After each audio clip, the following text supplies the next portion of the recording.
Welcome in, everybody. How are you doing today? Let's go. Let's go.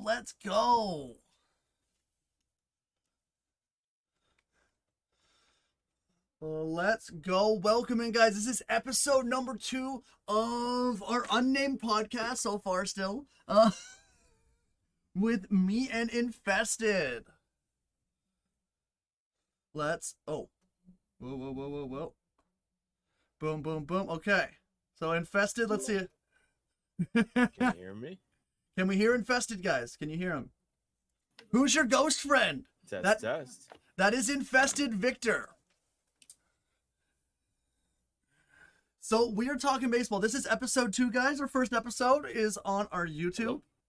Hello. And this week we're going to talk about the previous week in baseball.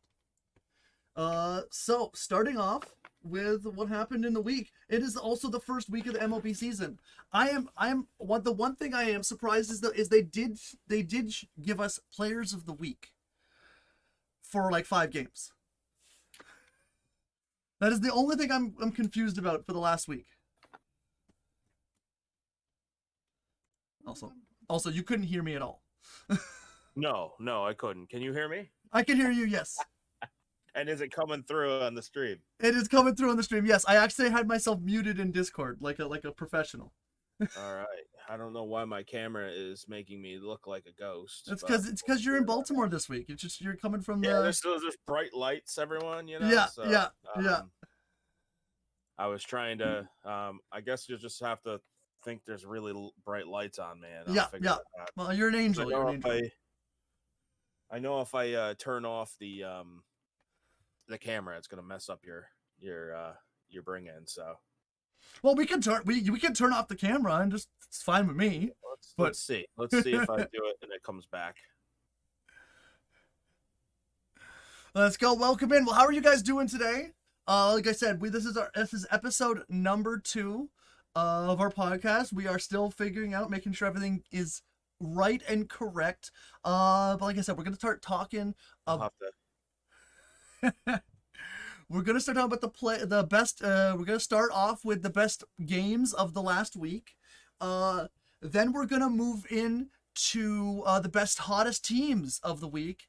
And then we're going to take your questions. If you guys have any questions about teams, about baseball, about anything to do with the season so far. And then we're going to talk about the upcoming weeks for the AL East and the NL East. But for your guys' information, the next podcast and all subsequent podcasts will start on Thursday evenings, guys. On Thursday evenings, we'll be doing the podcast around 8 or 9 p.m. The information will be the podcast will be all posted on my YouTube channel. If you guys want to go check out the YouTube channel, I will also post them in my Discord as well. Video is back up if you want it. Yeah, sorry, I didn't want to interrupt you in your intro. No. Hello, everyone. Thank you for having me again, Rox. There we go. There we go. I'm a little bright, but that's fine. All I know about baseball is home run and steal bases. Well, there you go. You come to the right place. We love our home runs, and stolen bases are legitimately awesome these days. We are going to be doing a marble race, guys. You guys got it's a half an hour race, so we'll start it around when we're almost done the podcast.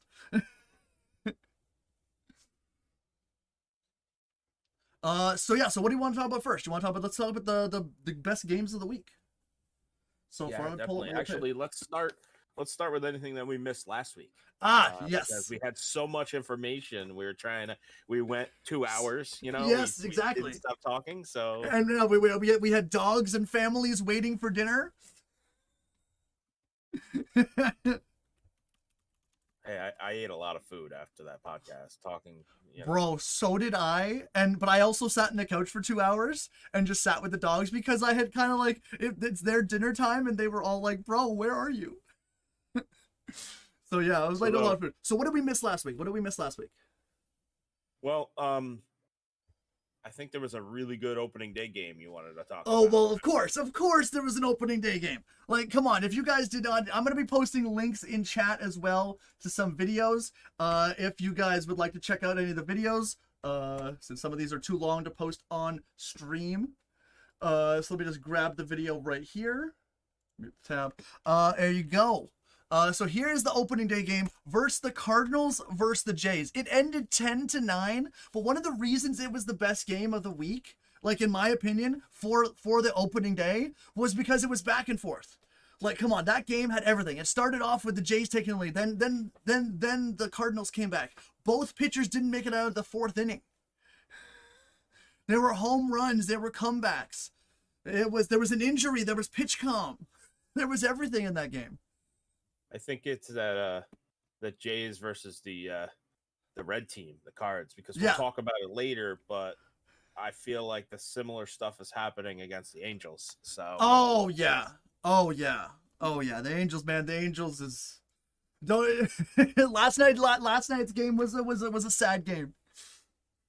But that game will not make it has one of the best home runs of the week because Mike Trout hit an amazing home run to pull his team back. 2 games in a row he hit a great home run. But that game does not make my game of the day. The Angels, what happened? And also in the first week, Trace Thompson had a 3 home run game against the Arizona Diamondbacks. So that is also something that happened. And so that actually happened, I think, the day of our podcast.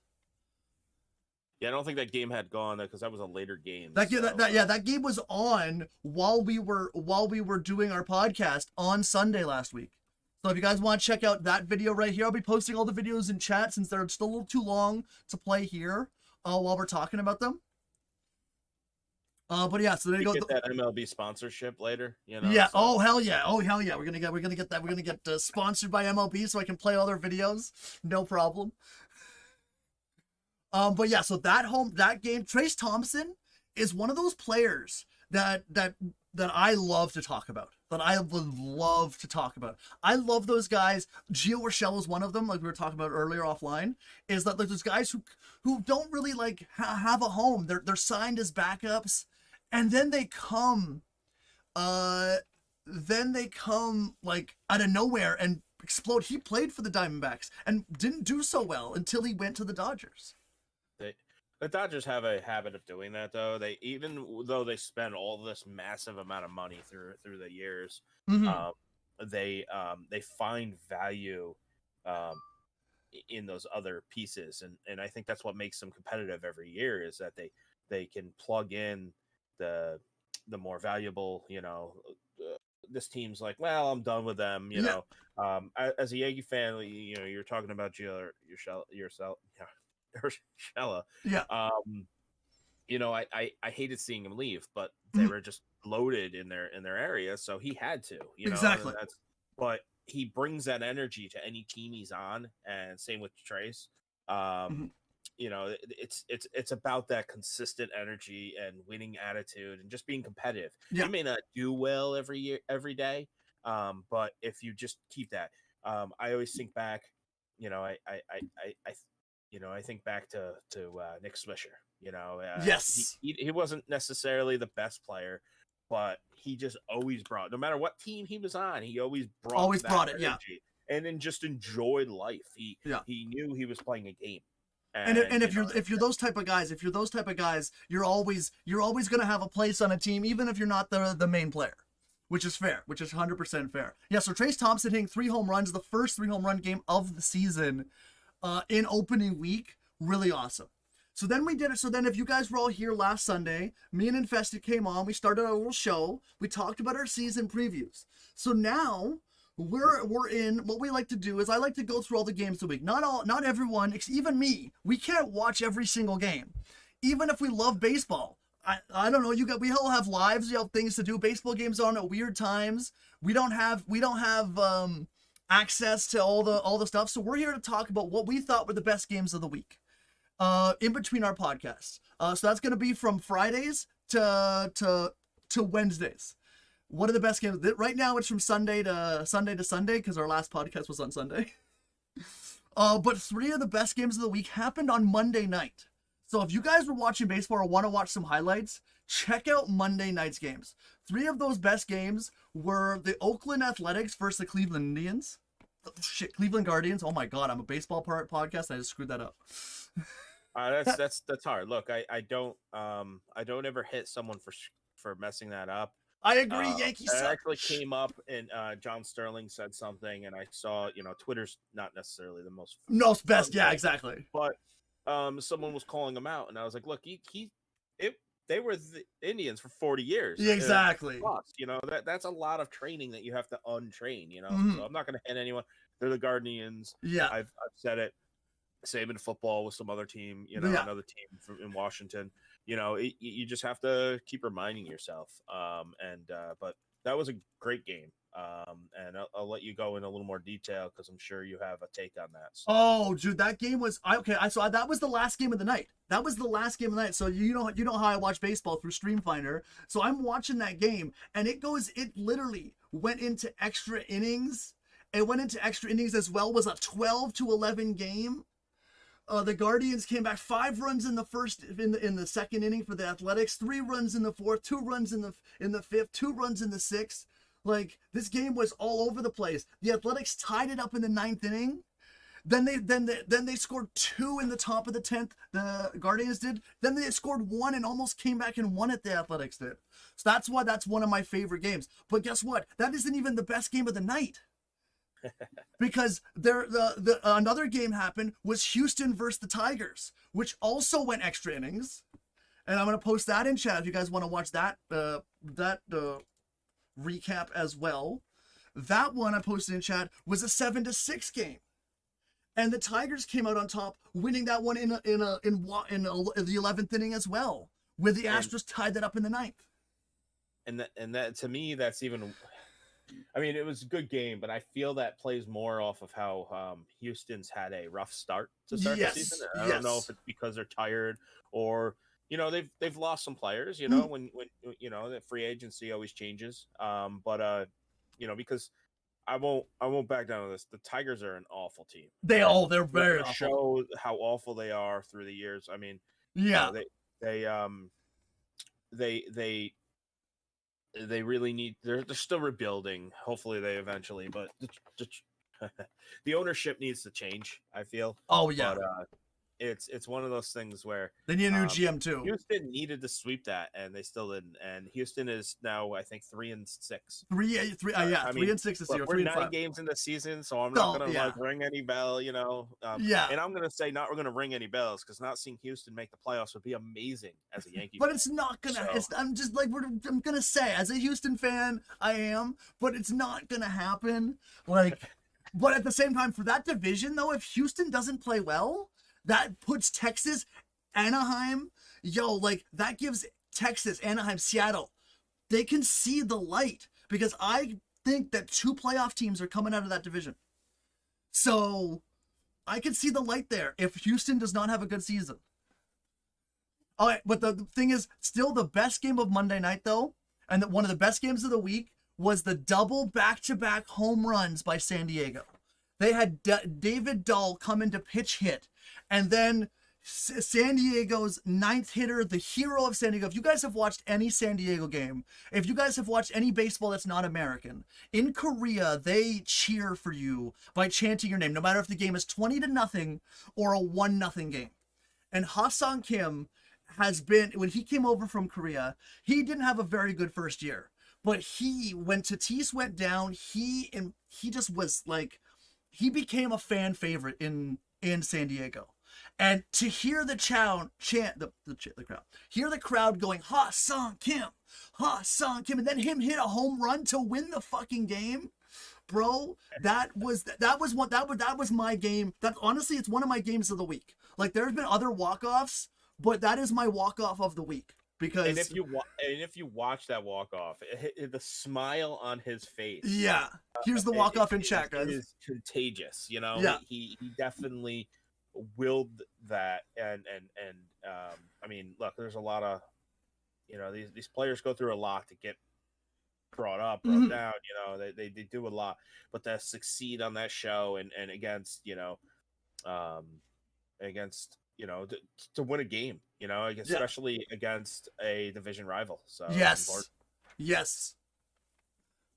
Nice little walk out there. Yeah, that's why Monday for me was the craziest day of the week. We do have some other great games that I personally saw in there. There was the other great plays that happened. There was another one from the Arizona Tigers series, Arizona Dodgers series. There was the Jake McCarthy catch. And this catch, I think it was one of the catches that potentially saved the game. If you guys haven't seen this this guy goes over the railing. He went over this isn't like a padded wall. In Dodger Stadium, it's all fucking concrete, guys. I've been there. It is all concrete. Someone taught him how to fall properly, though. That's the important thing, because and there were 2 men on. You end up breaking your neck the way he landed. Yeah, that was one hell of a catch. I just watched it myself again. That was one hell of a catch. They ended up winning that game by only 2 runs. So, if Nola was able to get on base, that could have definitely changed the game. Especially since, if I remember correctly, watching that, the pitcher was having a little issue with that at bat, and it was almost like a gimme because it was a pop, Pop-up, yeah. The wind was just blowing a little bit going the other direction. That would have been in the stands, and, who knows what would have happened. Exactly. Yeah, it would have been a full count, but, we know baseball is an in-the-moment type of sport. So, one little extra strike, and that's why fans get on the umpires because, you know, if you're calling a borderline where, you know, as a Judge fan, I see this all the time. He's tall, so he gets a lot of those under borderline calls, you know, that are probably balls for, you know, on anyone else, but because the rookie strike zone. Yeah, like I'm gonna say that who the rookie of the year last year was getting those, like it's September and he's still getting those rookie calls. Man, we know he has a good eye. I feel, and a lot of times if you look who's behind the plate, and I don't want to get this into an umpire battle, but if you look who's behind, it's always a generational thing. Some of those older umpires still have that way of, you got to earn my borderline strike zone. Exactly. So, yes. And then to me, it's like, if that's not saying let's have some sort of consistent robot telling you where the strike zone is. And I'm always a fan of, you know, and I know we never discussed this, but I'm always a fan of utilizing it as a tool. Of course. Not having it be the only deciding factor unless you're 100%. Well, for me, to get have you ever watched tennis? I have. Yes. Yeah, so have you seen how they do the lines? Was that ball in? Was that ball fair and foul? Wouldn't you like that in the playoffs? To have that technology used for the playoffs? Come on. And until you do it, but you have to. They're still perfecting the technology. Yeah, of course. On where it is in the batter's box, you know, and stuff like that. But that just gets better, and that's why I think utilizing it, having the umpires be able to quickly have something ball, you know, ball strike right in their ear, you know, and then if their eyes say something different, they could say something different. You know, it's still having that human error, and that is part of all sports. The human error is always an important part of making it. I mean, you don't want it to be in the deciding factor, but challenges. Make a challenge. Like, here, was this a ball? I think that was a ball. Can we challenge that? Right? Like, give a team like mound visits. Give them 6 challenges a game. So I do think it's that generational, you know, those rookies.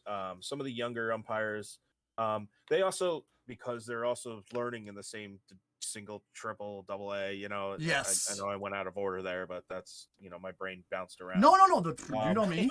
We go on tangents, guys. We go on tangents. We talk about things. Because there are some new people to the game who are trying to learn. Yeah. So those umpires, so anyone that is knowing, those umpires, just like players, learn in the single A, double A, triple A baseball, which is the minor leagues. And they get a certain, you know, they get pulled up just like, you know, players. They're really good, they'll get pulled up early. So it's there. And we have some older umpires that have PR people. Now, I don't know if that's a necessity when you're an umpire to have a PR person, but that happens, and that makes you think like, well, are they worrying more about something else? You know, I don't ever want to hurt the integrity, but it's like, why does an umpire need a PR person? And I'm not going to name names. You know, you can look up who I'm talking about, who the couple. No, I'll just remind you, just look at the Blue Jays in 2015 and see how many times they got ejected on Canada Day. And that umpire and me, we do not have a good relationship. On Canada Day too, huh? Canada, yes. He was also an umpire for the playoffs that season as well. So now I'm gonna have to when is Canada Day? I'm not, you know, as July 1st. Okay, so it's pretty similar. It's pretty close to the July 4th. Yeah, exactly. Okay, so I thought so, but I didn't want to, you know, miss. Wow. You live in New York. You don't know where Canada is. Such a good neighbor. You know what, guys? We're gonna trash the Yankees for the rest of this podcast today. All right, that's fine. I mean, look, I know where the border is. I haven't been across it, so I'll be doing that later in the year. I've been to Mexico, and I haven't been to Canada. Wow, yet, so you figure that out. Wow, of course. Well, okay. They do a better tequila down there, so I understand. So there was two milestones, technically 3, but 2 major milestones because that were completed this past week. Elvis Andrus, who's a longtime shortstop, longtime player in the majors, got his 2000th hit. The day before, I think. So he got his 2,000th hit, and Nolan Arenado yesterday hit his 300th major league home run. It was actually on Wednesday, but yeah. Wednesday, yes. So he hit his major league home. So those are two major milestones that happened in this last week, which is really, really cool. I'm a huge milestone person. Like, hey, Elvis Andrus may not be my favorite player, and Nolan Arenado, we all know how good he is. So like he gets a little bit of he is played for one of my favorite teams. Let's go Rockies. So like Nolan Arenado I love, but like playing that long to hit those milestones is an accomplishment in and of itself. Yeah, I mean 2,000 hits. I mean Andrews was a contact hitter in Texas for many years. He had some rough years there, but he still stayed consistent and still played around. Mm-hmm. I almost forgot about him. It's still one of those players where you don't hear much about, but 2,000 hits, that's a lot of damn hits. Yeah, right. You're comparing them to the greats that have a lot more, but 2,000 is a lot of. It's a goal. For me, it's a definite. If you get 2,000 hits, you've had a good career. No matter how your career went, you've had a good career. And Aaron, no, I mean, 300 home runs is nothing to be. You have to be consistent, and you have to be consistent. And he's not known for his home run hitting. He's more known for just being an awesome player all around. He's a consistent player. So yes, but hitting 300 home runs, and he's not that old either. So he has an opportunity to get 400, and maybe if I don't think he'll hit 500, but 400 is 100% a possibility. He's turning 32 in a couple days. Or he is 32. Oh, that's weird. His birthday is the 16th actually. So I had to look that up. He's been playing for a while. He's already a Hall of Famer if you go look at the numbers. Well, the 7 All-Stars, 10 Gold Gloves. Take his compressed. Now, obviously, there are some Hall of Fame ideas that you have to have those big numbers. You have to have 3,000 hits. You have to have 500 home runs. I look at Scott Rowland. Were you crazy enough in 7 to 10 year period, and everyone feared you? There's no pitcher wants to go up against Nolan. No. I'll tell you that one. No one. 100%, 150%. And like he had a couple 40 home run seasons. Also, obviously playing Colorado, but he's kept up that play since he's left Colorado. Like he had a good season last year. Like, his on-base percentage is a little bit lower than when he was in Colorado, but, like... He's averaging 35 home runs. And if you're not... I mean, the fact that you're a high-average person, you're close to 300 every year, and you get over 30 home runs, you're helping your team. It doesn't matter. I mean, his RBI numbers over his career are going to be what I'm going to look at, because he's always been a good RBI hitter. When someone's on base, he locks it in, and he does it. So it's going to be interesting to watch him as he progresses in the next couple of years, if he can stay healthy, because that's if he stays healthy, he'll be getting close to some records. He'll be 100% breaking some records. He's only had 1 year where he wasn't healthy so far. So honestly, his 1 year he wasn't healthy was 2014, and then 2020 COVID. So like he's been a pretty you're right, he's been a pretty consistent player. I don't really I mean, look, and at the end of the day, even those years that he didn't, actually I gotta look back. Oh, that was COVID year. So I don't even know how many games they played.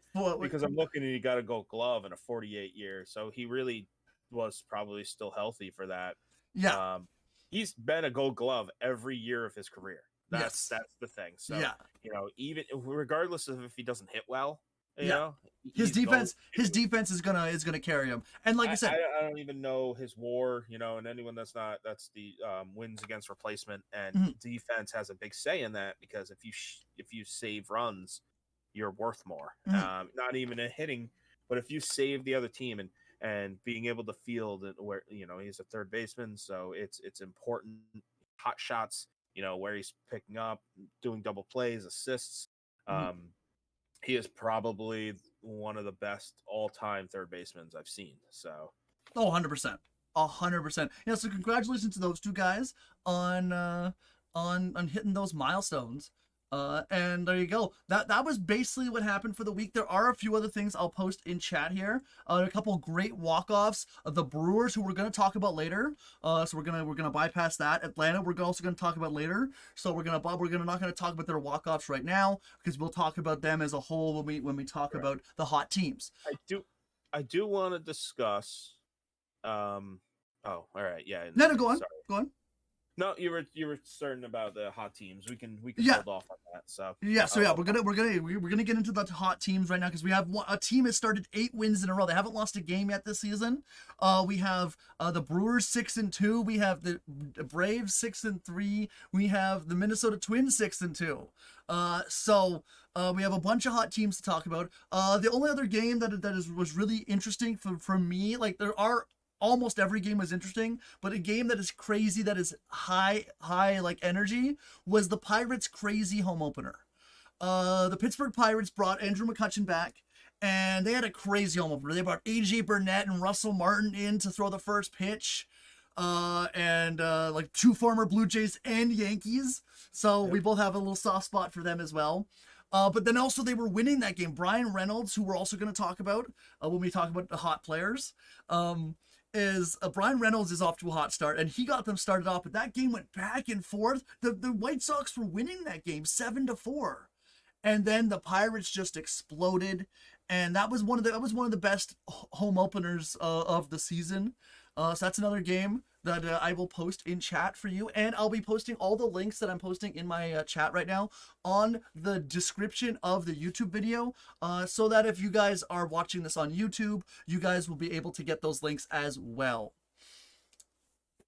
So let's go in to talk about the hot teams. So which hot team do you want to start with? Because I'm letting you start this off. Well, I mean, I gotta talk about, and I know we're gonna go more in depth in this division, but I gotta talk about Tampa.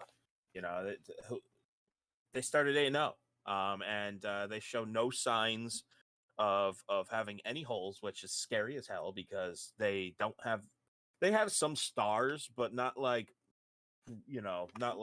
I'm gonna get paid all of the money type of stars. But I was looking. They have a plus 46 differential already this season, and that's crazy. That's crazy to think they're hitting and pitching well. It's scary as a Yankee fan, and I'm sure it's scary as a Blue Jays fan to see them doing as well. I mean, I'm hoping that they come down to earth a little. They've played, they've beat teams that they needed to beat, and they're definitely starting. I think that it's been one of the best starts in a long time. I think since 2013. No, not 2003. Since 2003 was the last time a team started 7-0. And the last time a team started 8-0, I think was on my phone earlier today. It might have been on my phone, but MLB posted since the 1930s. It's been a long time since the team started 8-0. My personal thing is I'm not worried. They beat teams they're supposed to beat. They've had Oakland. They crushed Oakland.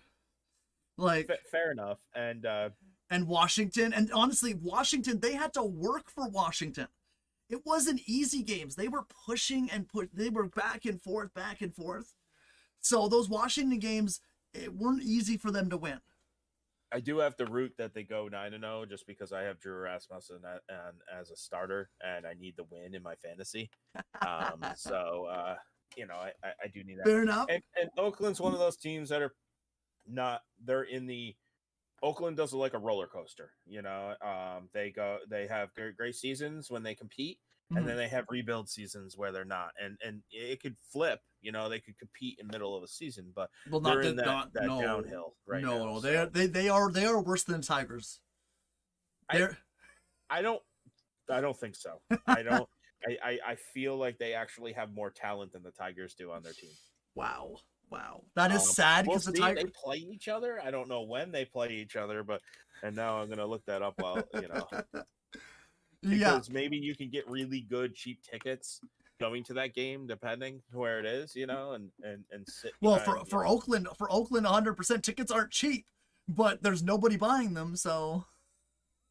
Yeah, I think that's all. It almost feels on purpose, but Well, of course, it's tough. the owner wants to move to Las Vegas, which is just awful. Well, awful for that fan base and that organization. But it's hey, that's what Billy that's what people do sometimes.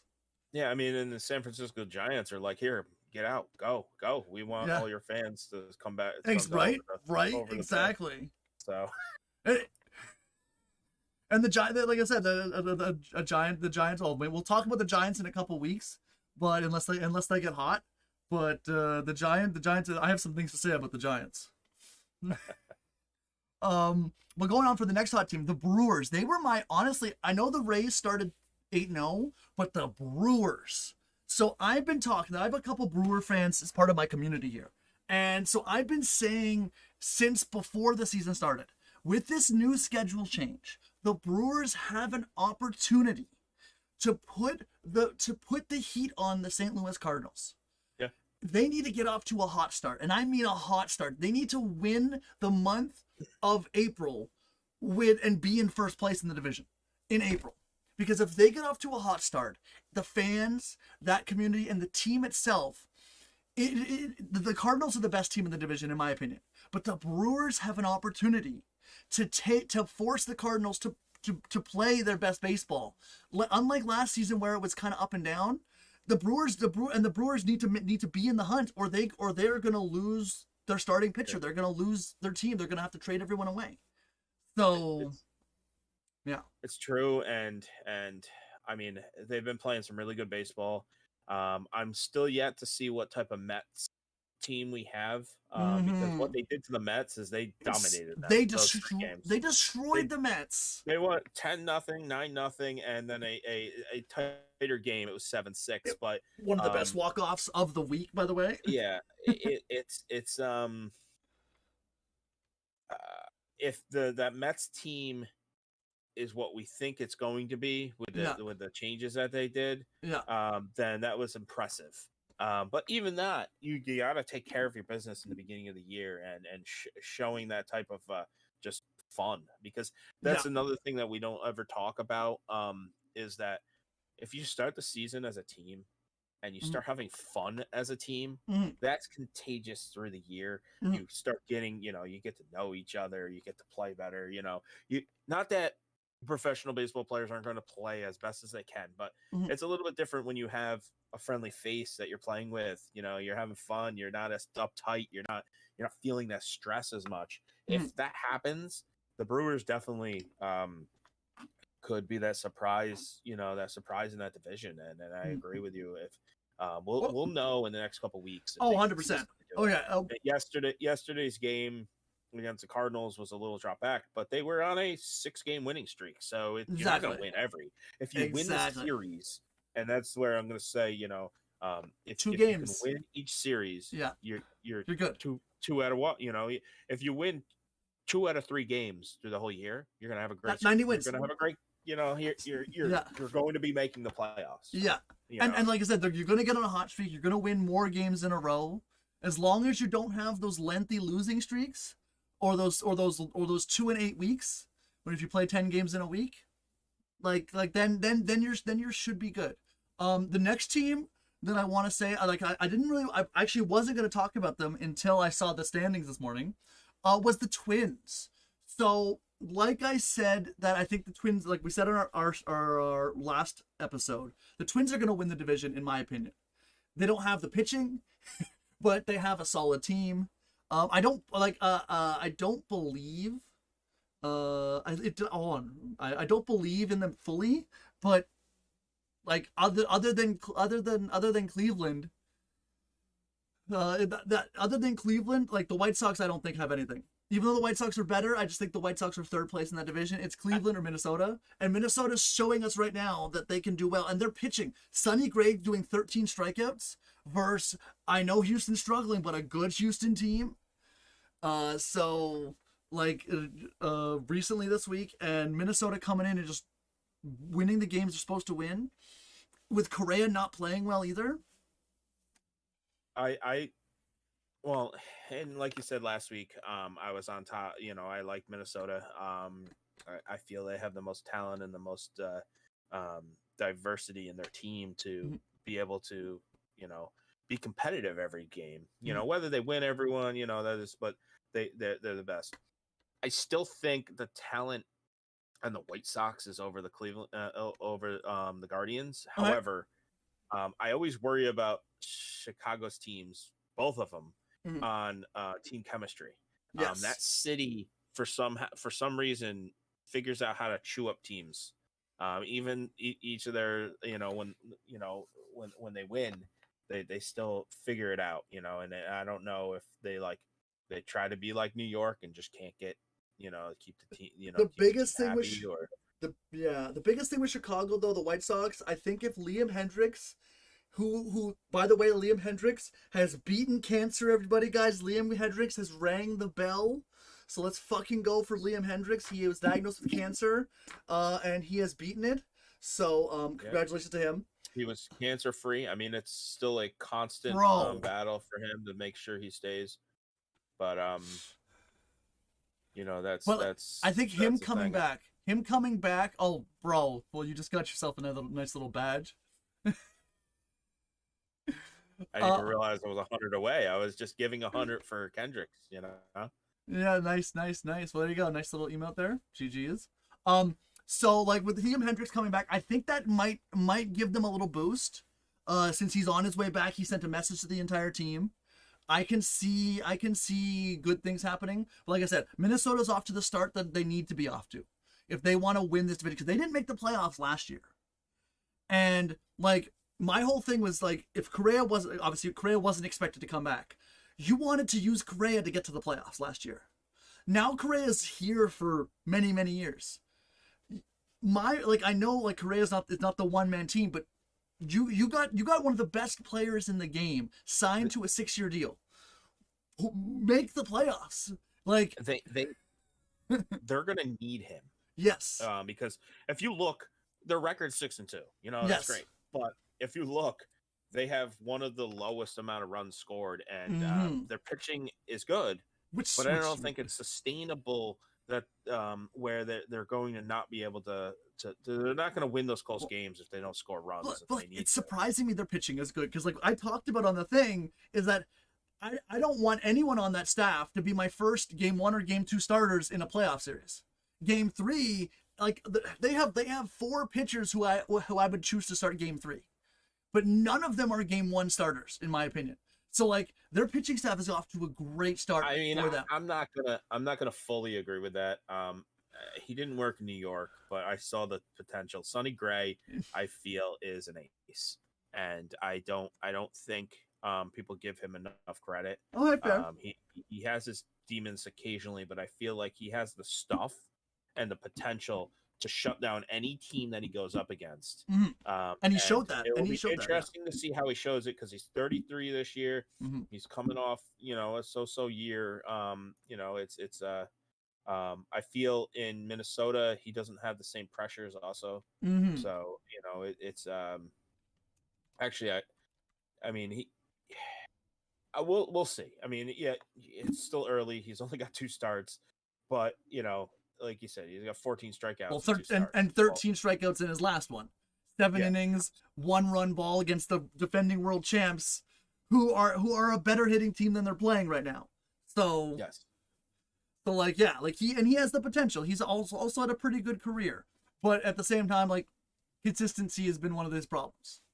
So like it has, but like if he can get back to his Oakland days where the Yankees saw and traded for him back in 2017, I feel, because he was a Cy Young contender pitcher one of those years. It was 2015. He was an all-star, and he had a great year. If he can get back to that type of pitching, and I think with pitchers that have to figure it out, they pitch a certain way in their 20s, and then they have to figure it out in their 30s how to they learn how to pitch. And then you get the really good ones that somehow come up and they just know how to pitch. And then they also have the stuff, and that's the ones that make the $40 million a year eventually. So that's so. There's also he was also an all-star in 2019 as well. So like he Hogan? has some he could turn the corner. And remember, like you're right, he's 33. The He older, was playing with Cincy, and yeah, I kind of forget about that team sometimes. I mean, that's still that well, it's the Cincinnati. coast bias. Yeah. I sometimes forget about the teams in the middle, but I've been trying to watch them more because there's exciting times, and then those teams um, are are great development teams for the coast teams. So There's also the last team that we want to talk about is the Atlanta Braves. So okay. how I said or I said in the preview, they are gonna win the division. They are the best team in that division. They're the most solid team, especially with the injuries that the Mets had faced to start the season. It's just I think that it's gonna be the Braves division to lose, and they are proving that right now. They're the best team in the division right now. 6-3 to start the year. And so like we'll talk about the NL East and the important games. They're gonna be who they're playing. They're playing San Diego. That is gonna be one of my picks for if you guys watch a few games a week. That is one of my games I suggest you guys watch. But they're playing San Diego. It's a good team versus good team.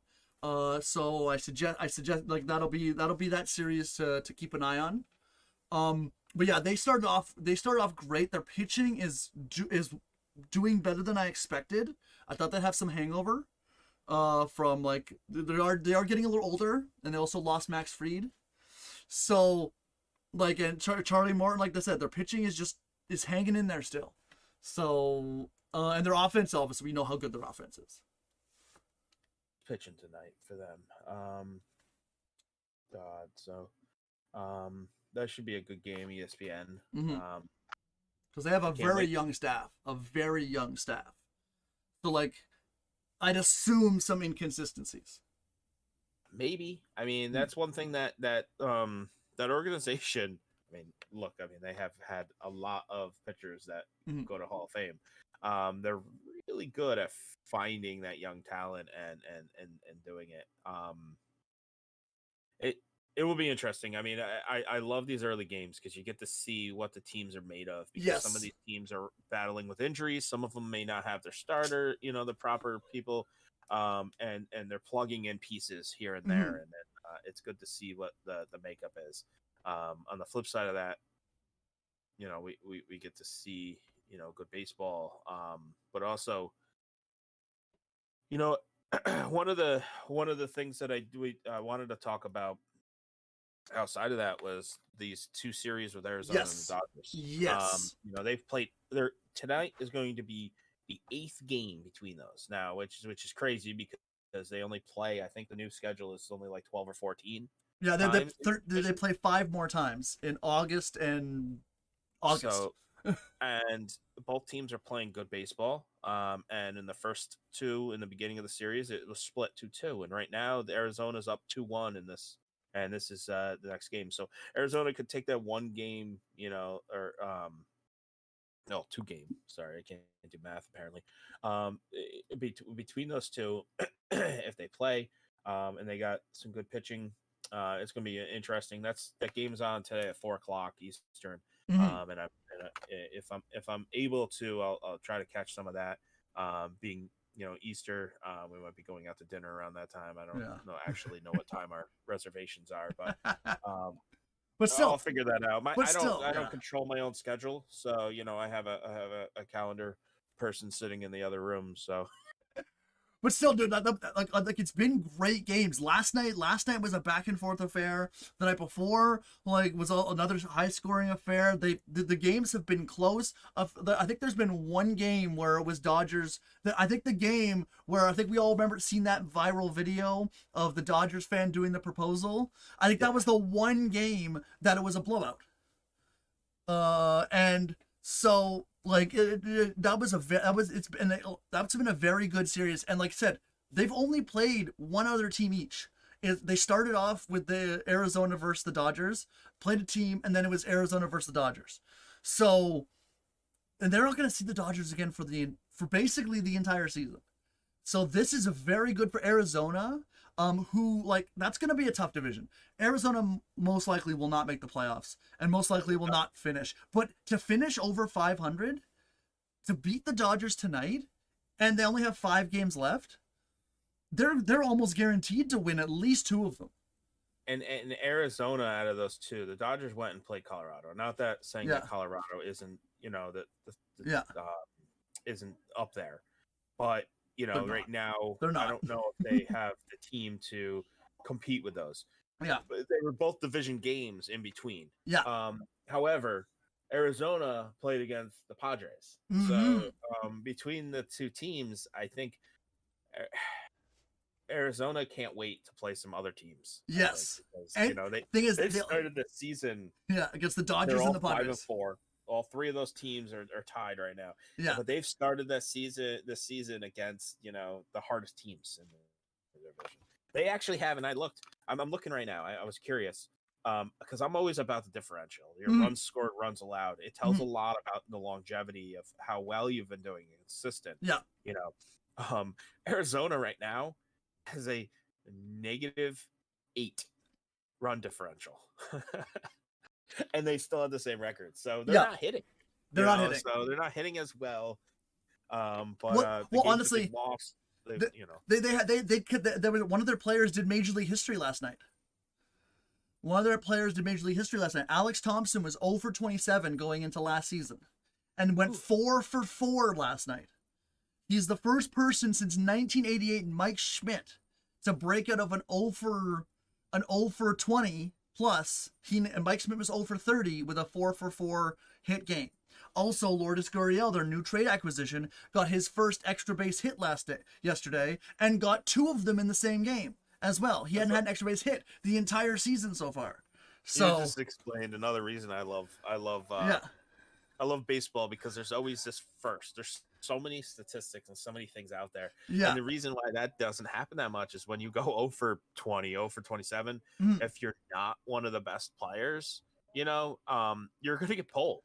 Yeah. So you may not have a chance to do it. It's not like that happens too often against consistent players. But also going 4 for 4 is not the easiest thing to do either, because especially not anymore where you're going up against, it's possible every single at bat you've gone against a different pitcher. Also. Yes. I'm not saying he did that night, but it's a possibility now, because if teams are hitting, you're going to get pulled out, and that's not as easy as people think. 100% not easy, but when you have to know 4 different types of pitchers, that's also in that game, the Dodgers led off the game with 4 runs.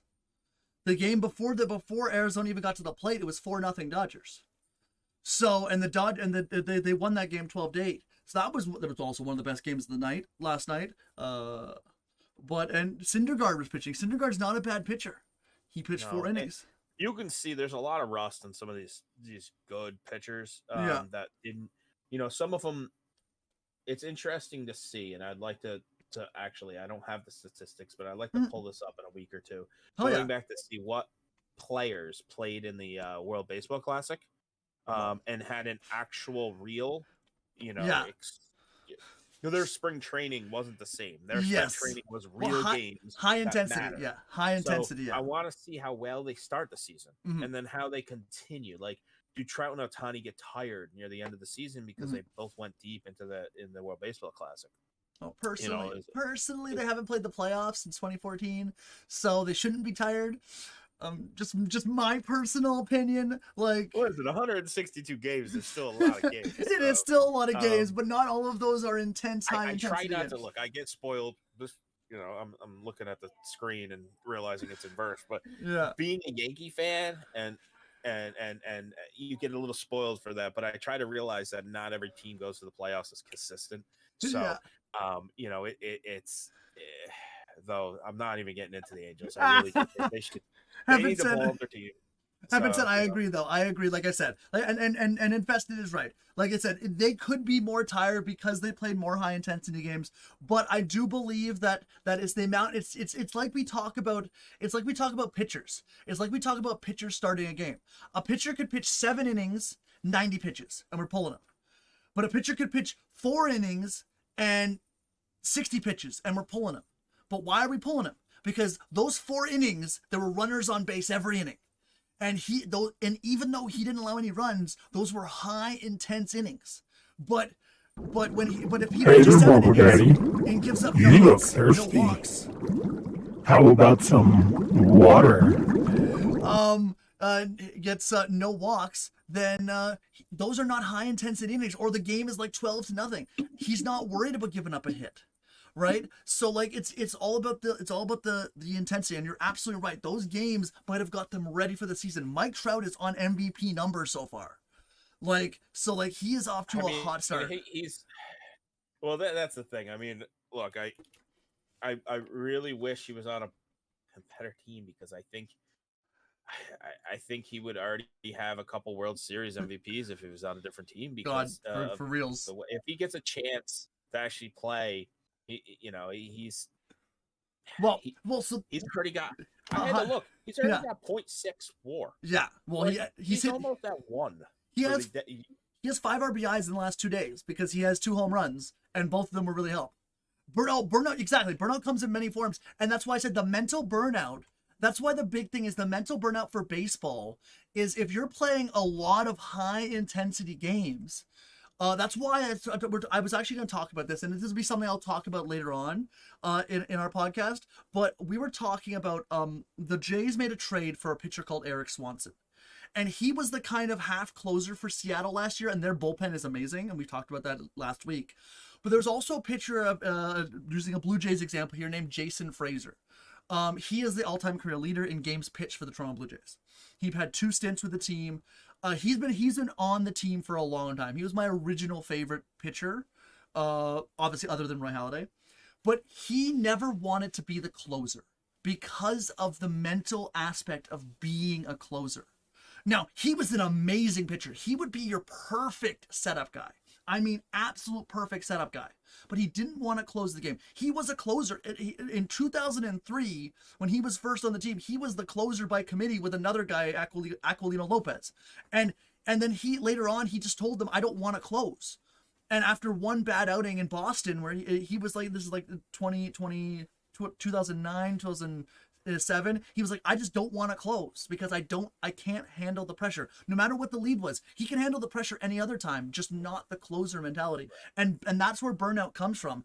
If you're in all these situations as a hitter, as a batter, as a pitcher, you could get mentally burned out by putting yourself in these high pressure situations. I'll do a little. Yes, that can happen. But I go back to earlier in the show when I talked about the fun factor. There you go. Exactly. Yes. If a team makes these pressure situations fun, they do well. And we both have, we both look at the AL East because our teams are in that. And the difference is when fun comes in, the East games are always high intensity. So you're always playing so many of them, and you're playing. And if an AL East team does well, they always get on, primetime games and all this other stuff. They're in high intensity games through the whole year. But when your team's having fun, there's ways for you to relieve that stress and that pressure and not feel it during the year, during the games. And I always go back the one year that the Red Sox, they had a superior team than most AL East teams, but they blew that huge lead through the season. I can't remember what it was. Chicken Gate year, where they were eating fried chicken in the game. Oh yeah, that team didn't know how to have fun. So what happened was that pressure got to them, and that eating chicken wasn't, and they lost control over their team. They lost control through that, and that happens with lots of teams. And you start seeing it in that August and September, which teams can figure out how to do that. Now, I will say certain teams, and that's why the Dodgers, Houston, and the Yankees are always, there, because just they're so used to having those high profile, high intensity games that the players have all learned how to do it, and they teach the young players. And also, that's why also players who go to those situations can't always handle it. Right. The pressure is Sonny Gray. Exactly. Cannot handle New York. Exactly. And it doesn't mean they're not good players. It just means the pressure was too much. and it's totally understandable. And like you said, like people are complaining. I know a lot of old timey people complain about the Blue Jays home run jacket, the Angels horns, the Red Sox cart. Those things enhance the fun. Like, you know what I mean? They enhance the fun of the game for the players themselves. Yes, we should do an episode one day on this. Look for Sportscast. We should do an episode on this one day where we just talk about the mental side of the game. But like it enhances the fun for the players, even though they're making lots and lots of money. This is a job, and to be successful, you have to like what you do. So speaking of that, going into our next point for the players, we've talked about the hot teams. There are some hot players we need to talk about. And I'm going to mention one that both me and you have yet to face this year, but Adam Duvall, bro, like I know he's not the best player so far this season, but I have to mention Adam Duvall. For one, I have a bunch of Red Sox fans who are in chat who aren't gonna listen to this. Two, Adam Duvall. Do they have to? No. Adam Duvall's always been a player that if he gets to a good situation, he'll be good. And he went to the Red Sox and he is just beating the cover off the ball.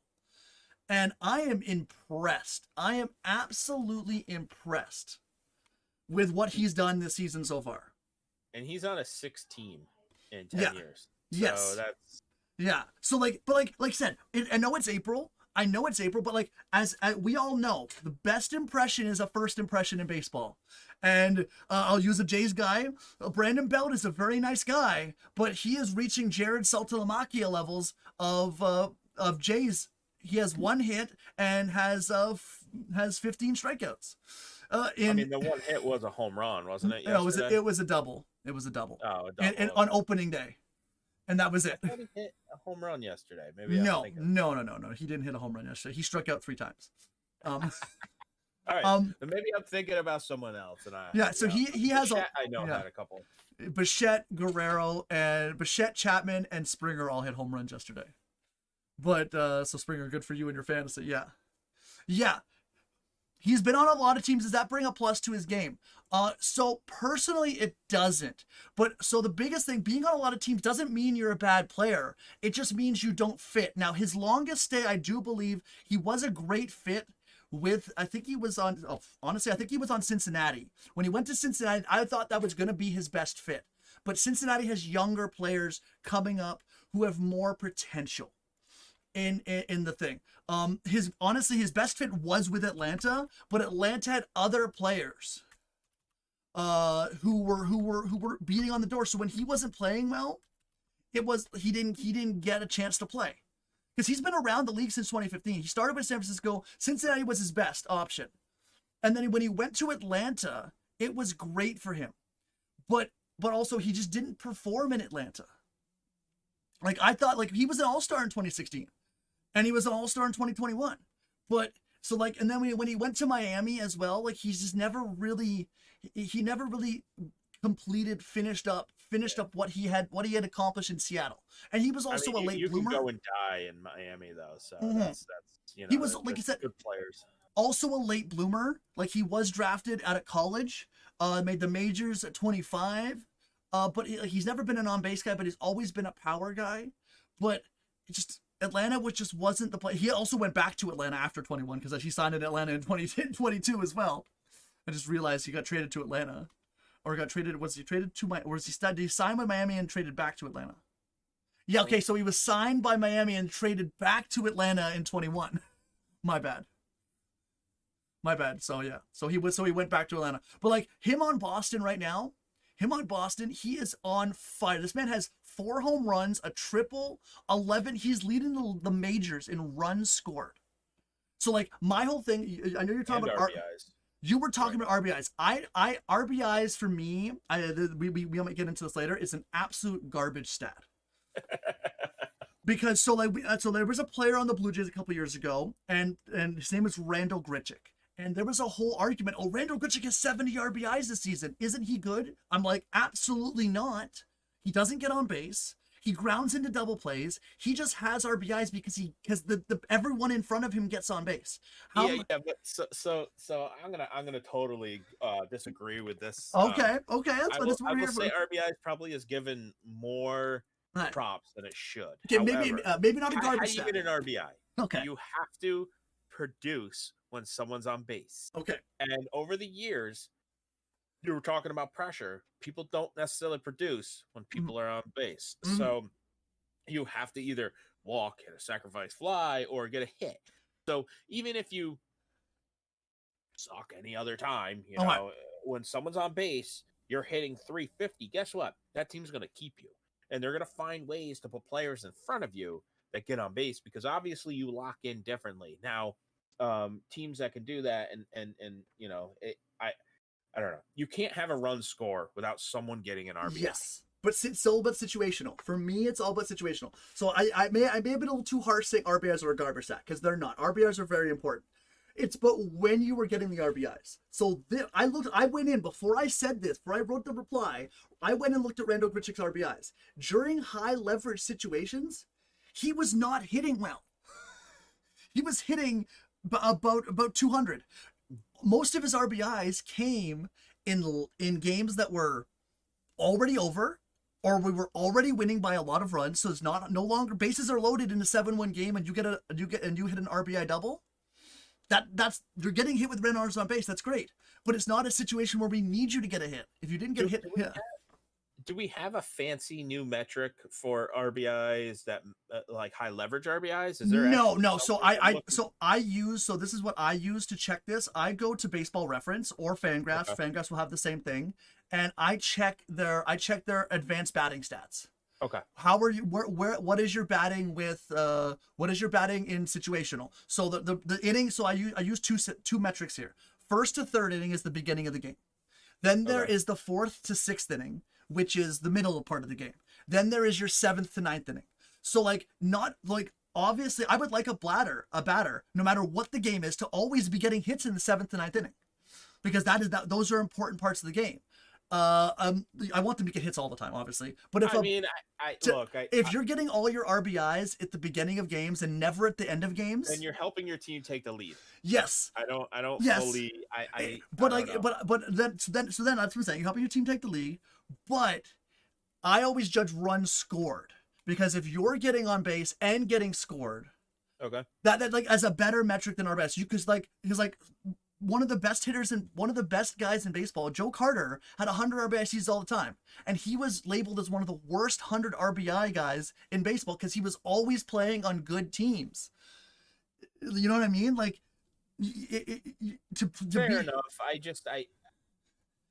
RBIs are good for a good player. RBIs is a good stat. For an okay player, to get a lot of RBIs on a good team, you expect them to have that, especially for a guy like him. Especially with a guy like him, who hits for power, like Adam Duvall. I'm looking at his stats right now. He has 100 RBI seasons. In Cincy, in 2017, he only had 99 RBIs with 31 home runs. You know why? Because that team was not that good. I don't think. That team was not good, so no one was on base. So he had 31 home runs and no one was on base. But unless you're stealing the bases or hitting the home runs yourself, your runs are going to be down too if you're not on a good scoring team. So exactly. I know what you're saying, and I know there's ways of getting, and as much as I like Alex Rodriguez, he did have a lot of his RBIs could be considered that garbage RBIs that he hit later, when he was on some good teams that got a lot of hits. However, I'm a little torn here because I don't want to totally negate RBIs. No, it's not the worst stat. It's a very good stat, and we need to look at RBIs. But it needs to be when you're getting your RBIs, and are you helping the team get like for me, helping the team getting 3 extra runs in a blowout game. Even if you blow that game, even if someone gets out and you end up blowing that game, like for me, it's the situational. In the situation at the time is that matters. For me, high leverage situations can happen in the third inning. You know, like if like, in the using the Angels Blue Jays game last night, Mike Trout was at the plate. There's 2 men on base, nobody out in the 5th inning. That is a high leverage situation. And I expect right Adam Duvall's numbers to come down. Me too. Go back Yeah. Sorry, we're on a tangent again. You gotta look back at what Boston's played against and yes. their record. They've played against the Pirates, Detroit, and the Orioles. And I think that was it. The Orioles, the Pirates, and Detroit. So if you're going to score a lot of runs and you're going to be that player that they don't necessarily, what's he bat? Do you know? I haven't. He's a right-handed batter. I'll be honest. Don't watch too many Red Sox games unless he's a right-handed batter. Unless you have to. That's 100% fair. So, but the teams they're facing.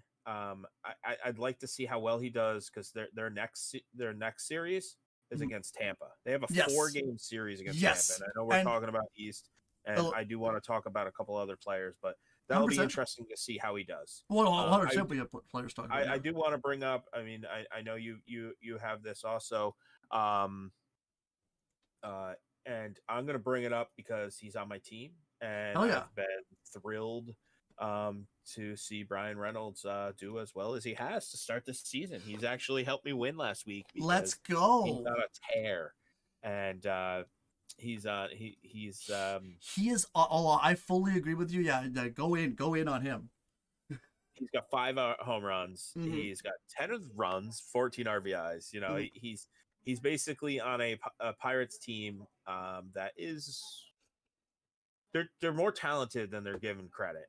I feel he'll be traded most likely by the middle of the year. You don't think they get a contract extension done? They were talking about a 6-year contract extension. It just didn't get signed because the Pirates don't give opt-outs. I just and the thing is I think too many teams are going to want an elite center fielder. Mm-hmm. Even though he's not even playing center field. No, he plays left field for them. Yeah, but he's a center. I don't know. I guess I'm lost. He is. Well, they have They have the Korean kid. Okay. They have the Korean kid, Bay. He's got the ability to play multiple areas in the outfield. Mm-hmm. So, good call out. I have the wrong information, so I appreciate that. Well, no, he was their center fielder last year. So, no, 100%. He was their center fielder last year. So, it is 100%. I could have sworn I used that. Again, beginning of the year, haven't seen a lot of Pirates games. I'm hoping to get more, just because, like I said, he's in my fantasy league, so I want to see him do well. But I don't know. The Pirates have a tendency to trade their good players because of the haul they can get, and if he keeps, obviously, I don't expect him to bat a 400 through the year, but if he keeps consistent and on a team that may not, they don't have the pitching players around him. Yeah. Think about plugging him in to just any team, that has that base, maybe like a team like Minnesota can just fill that position. Exactly. Because they have people in their triple, their AAA that they can trade away, and Pirates the Pirates organization likes to collect those players because what they've learned is that they can make money. Well, do you remember how they got Brian Reynolds?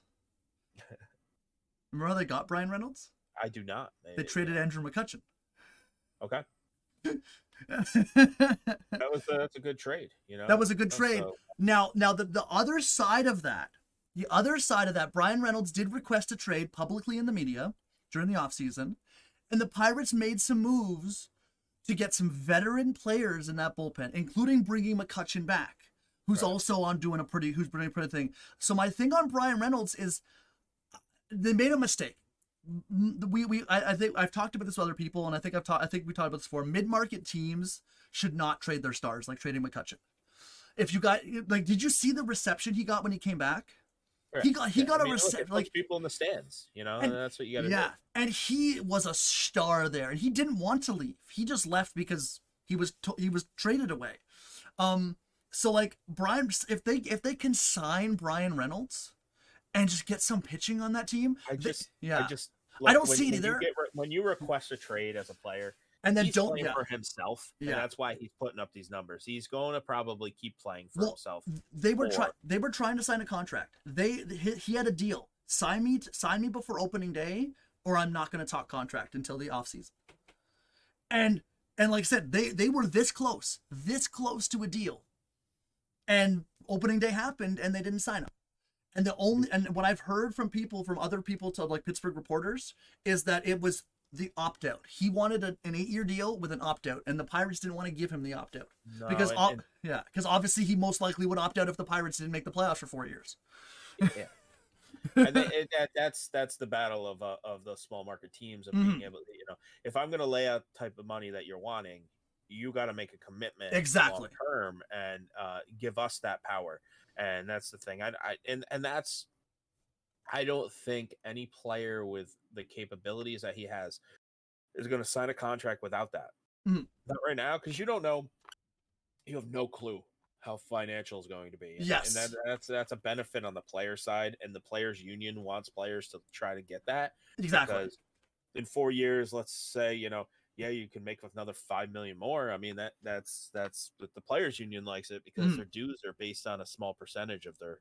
It's not a set in stone, so they want more money, just like every other, their agents and their managers are like, let's get that extra $1 million. Exactly, right? I can pay off that one car I have, or however, I don't want to crap on managers or agents, but sometimes they're probably paid way too much. But the next player I want to talk about is also an outfielder. The three outfielders right now leading the league in OPS is James Outman. Now, James Outman has literally played no games in the major leagues. This man has played 13 games in total in the major leagues. So, like, he's not even done a month yet, and he only played 4 games last season and absolutely demolished the baseball last season in 4 games, getting 6 hits, a home run. He does strike out a lot, and he does walk. He has walked a lot so far this season. But like he is off to a hot start as well, and the Dodgers needed to replace the center fielder in Bellinger, but they replaced his offense as well with James. So another hot start from another outfielder to start the season. I'd like to see a lot more time for James because I mean, so look, it's one thing to come up and do well, and it's always great, but when you come up and you're coming up on a team like the Dodgers, that you can be the 9th hitter technically, and not there's a lot of talent around you. There's a lot of veterans that help. I want to see that consistent. I want to see when he starts hitting maybe a downward slump. Now maybe he'll be like Trout and never have that downward slump, but that's not the type of hype that we got from that player. No, 100%. And like I said, and like we talked about before, he's only faced the Arizona pitching and Colorado pitching.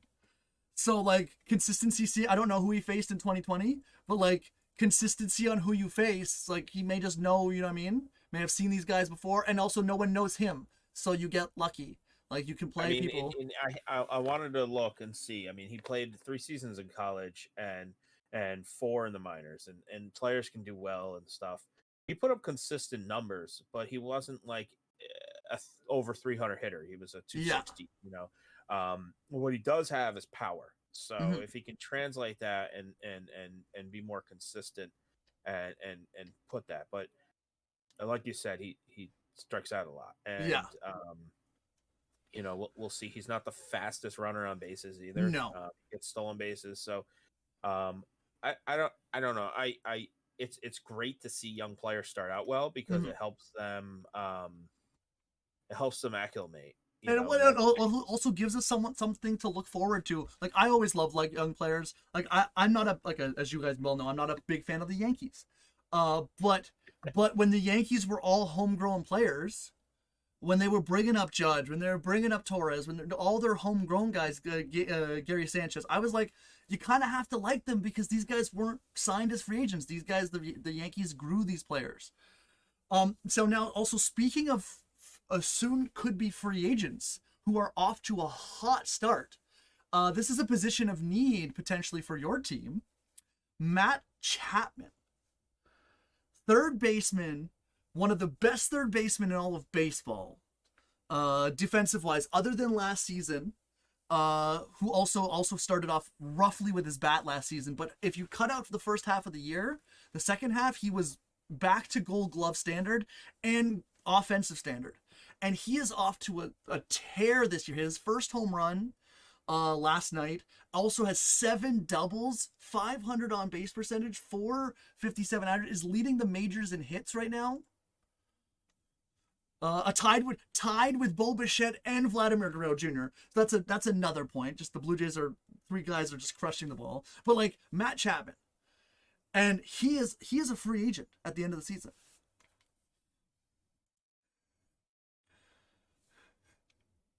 He is.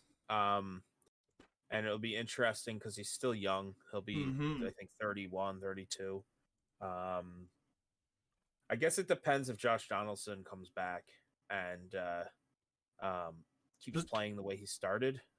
He's always crapped on because he's still under contract. So does he have one more left? Does he have one more year left at this? They have a mutual opt out from what I saw. So but that means both the team and the player have to be like, okay, that's what a mutual opt out means. It's not one or the other. But it's possible. But he's also owed $23 million. So if he doesn't feel like he'll get that in the open market, it makes no sense to opt out of your contract. Exactly. But I've always liked him. It's interesting. Do you not think that your team's going to want to resign him? Of course they're going to want to resign, but he's a Scott Boras client. And we know 99.9% of Scott Boras clients, no matter if the team resigns them, they go to free agency. It's true. And he I always liked watching him when he was with the Athletics. He was always a consistent player. And it was,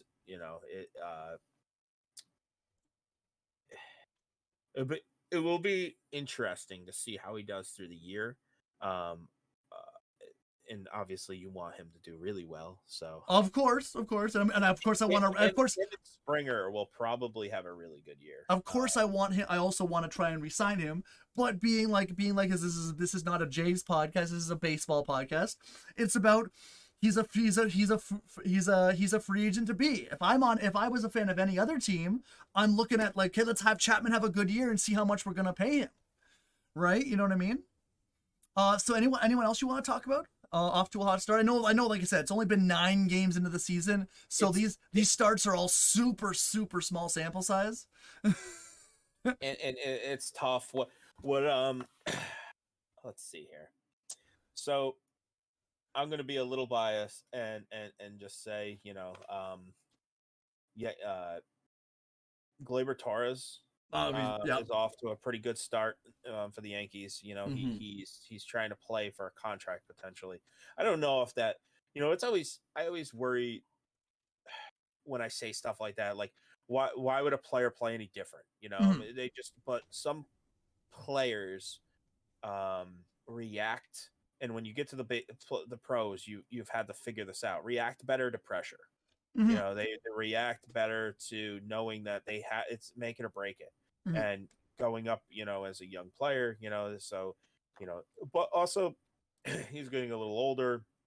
It'll be interesting if he can sustain those numbers. Plus, I think he also wants to solidify himself as like, I am a second baseman. Yeah. Now, and he's that consistency is helping him. And luckily for the Yankees, DJ LeMahieu is okay with playing wherever the hell you want to put him. He's a gamer first, he's an amazing person and player because he'll, as long as he's getting game time, he's hitting. He doesn't care where he's playing. He'll pitch for you. So also another thing. He's also off to a hot start. Played in the WBC. Yeah, and right. That's where I have a pitcher that I picked up. I didn't start him this weekend, and I don't know why I didn't. I got in my head, I was like, no, they might have a rough start. Marcus Stroman. Okay. I know. I'm saying a name that as a Jays, but Pitched well for us. He pitched well, yeah. His first 2 games. I don't want to, I like to see how well, but his first 2 games, he's pitched basically as an ace. So it'll be interesting to see how that results through the year. I honestly, I hope he pitches well because he's, I picked him up on the outside. But those are the, I'm gonna throw in some fantasy. I'm doing well. It's good. But Springer is one of those shock ones. I knew he was going to do okay, but I'll see. And in the next couple weeks, we're going to see. There's rumors that Fernando Tatis is going to be leading off potentially when he comes back. He played, and it's not like he's going to be rusty. Yes, he was playing, and he played also in. I think he played in WBC. Yeah. I think he played in the WBC because it's a major league suspension, not a baseball suspension. It doesn't affect. So he's going to come back, and he's not going to be that rust. He's not going to have that rust to kick off. Yeah. It'll be interesting to see how he does, and I can't wait. Because he's basically a hole in my lineup right now because he's suspended, so I can't move him to injured. I can't move him anywhere. He's just using a spot on my roster, but I don't want to let him go because regardless of the performance enhancing, I think he has the talent to just rebound from that. He has the talent. Yeah. He is already a good player. He doesn't need he was hurt. I can see why he, like I said, that we can go on another talk about that. I can see why he did it. I like from a one perspective, coming back from injury, getting yourself back in shape, it makes it all this performance enhancing drugs help you. They're not just perform, they help you get back and be better quicker. And I can see why he did it. It's a stupid thing he did, and he's no longer the shortstop. He's gonna have to play wherever they tell him to play, and he's gonna have to prove to that team that he is worth what they gave him. They gave him a 13-year contract, and he has barely played since he signed it. So like he's gonna have to come in and he's gonna have to prove it, and I think he will. Plus, he's gonna be a left fielder, right? He's gonna play left or center field for them, right? So like he's gonna be off the infield. He's gonna be in the outfield and show off his athleticism. Well, yeah, I'm not sure. I mean, any shortstop, and I'll say this: any shortstop in the Major League Baseball can play any other position and give it a chance. Because to be a shortstop in Major League, you have to have the athleticism to do whatever. Now, it's different reading a ball. For anyone that hasn't played, it's different reading a ball in the infield, coming off a bat, and it being that way to in the air. 100 feet plus. And trying to track that against clouds, against backdrops. It's definitely a different type of environment. I was an outfielder, so you have to blink at the wrong time. And you have to then figure out where the hell that ball went. Exactly. So you got to learn how to not blink when you're out there. He did play out. I don't know what position he played in WBC, but I know he played outfield for the Padres at a little bit when he was coming up and in the minors as well. So like he has, plus his dad was an outfielder, so he has that experience. So I think it'll be a transition for sure. But I think like you said, he is a good enough hitter who's not coming back rusty. So it'll be a good for your fantasy team. Plus, I hopefully Springer's heating up for you. Home run and a single last night. So I'll Now, my question for you: what about that Yankees pitcher, the young kid? Brado. Yeah. So I'm wondering if they'll keep him up. He has options, so they always bring him down. But with a couple injuries that they've had, he's a good fill-in. I mean, 2 of their pitchers right now, they're 2 of their normal starters, Carlos and Luis Severino, are hurt, and we don't know how long they're going to be. And they just, it's look. And isn't Frankie Montas out for the season now? The first I did watch that and the game yesterday, and he didn't necessarily struggle in the first inning, but he gave up a run, and he rebounded from that, and he had a consistent game, and that's the biggest thing about that is how will he do when teams actually get hits? Does he put up those crooked numbers, or does he just put up a 1? Yeah, and if you put up a lot of 1s, it doesn't matter. If it's 4 1s, your other team gets a chance. It's easier for for your teammates to score 1 run each inning. Yes. Than having to make up 7 runs for Yeah. you. Now, Or the big number. Yeah. Hitters can do that, but you don't want to consistently do that. That's how you end up not, a starter. So my worry is that when he is on, he has a great fastball. His changeup almost to me looks, I don't know if it's a circle change or not, but it looks like a curveball in some instances. It is almost unhittable to me, from my opinion. It's nasty looking, and if he gets that fastball and that, he can be that 2 pitcher. Now he's still working on his 3rd or 4th pitches. And I don't think you can be consistent in Major League as a starter without that, because you need other pitches to go to when you got good hitters. Unless it's a slider, like if it's a fastball slider, and Adam Duvall that has power, and you make one mistake, or I hate to say this, and I wish I hope anything he gets traded or something goes on. I know he's in a big contract, so I doubt he'll get traded. But Rafael Devers signed that contract. He's a really good hitter, and he started the season really well. Yes, too. He did. And I always hate seeing him up because he is a contact hitter. He puts the bat on that ball and has power. Yeah. So when he goes up against players like that, how's he going to perform? So I don't want to put all of that, but you know what? You have injuries, and good teams figure out a depth, figure out other players they can plug in and use them. So, and that's, the Yankees for some reason have always had injuries, but it's if you can fill those needs, then you can still stay competitive. And that's where. Oh, and leading into what we're just talking about, leading into our next topic, is talking about the AL East and NL East for the next week. So what we're going to do, guys, every week on the podcast, we're going to do what we just did. We're going to talk about the games, talk about the players per week. For now, for the first month or two, we're going to talk about who's off to a good start on total stats. Then we'll also talk about players of the week and stuff. We will start lowering it down because people will have rough starts, and no matter how good they play, their rough starts will still show up on their stats, so we'll never talk about them. So we'll start grouping it into spans and stuff. But we're also going to pick 2 divisions. And what I want to do with the 2 divisions is every week we're going to pick 2 divisions, and we'll say, here's a few games you guys can watch that you guys should watch for these divisions. We'll also talk about how the teams are doing and what they need to do in the next week. And the weeks will be per our podcasts. So our podcasts are going to be on Thursdays. So our next podcast will be Thursdays, 8 or 9 p.m. It won't be 100% it might not be 100% 8 o'clock every night or 9 o'clock every night, but around then on Thursday nights. So we're going to do the weeks from Thursdays to Thursdays. So obviously Thursday night games will be on. So Thursday games will be on the next time we do the podcast. So the week in between, we'll talk about those games and talk about those teams and what we're going to do. So our first division we're going to talk about is the NL East. We're going to talk about the NL East because the AL East is our division. And obviously that's going to be our first one. And there are 3 good teams. And there are 2 good teams in the NL East. 2 good teams. And that is the Braves and the Mets. So we also talked about how the Mets the Braves have gone off to a very, very hot start. And they also are playing one of the best games, in my personal opinion. They up it for till Thursday, obviously.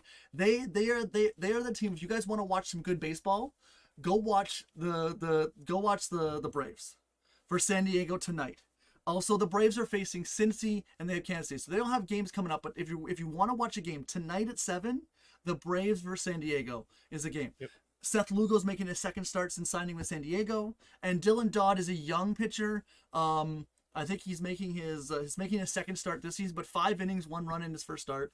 So of the season, the Braves have a really young pitching staff, but their offense is good enough to carry them on.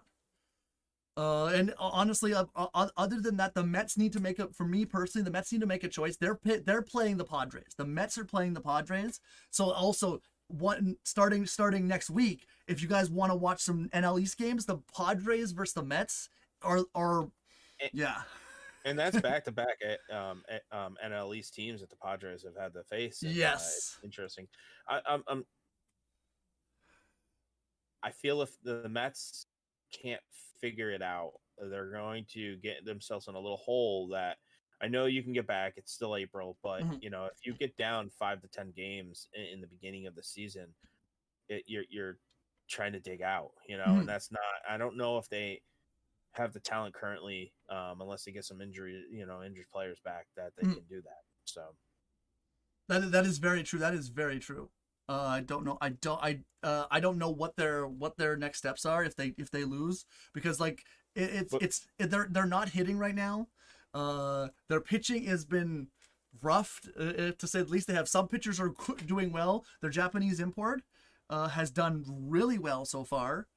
But the other 3 pitchers in the rotation, not so much.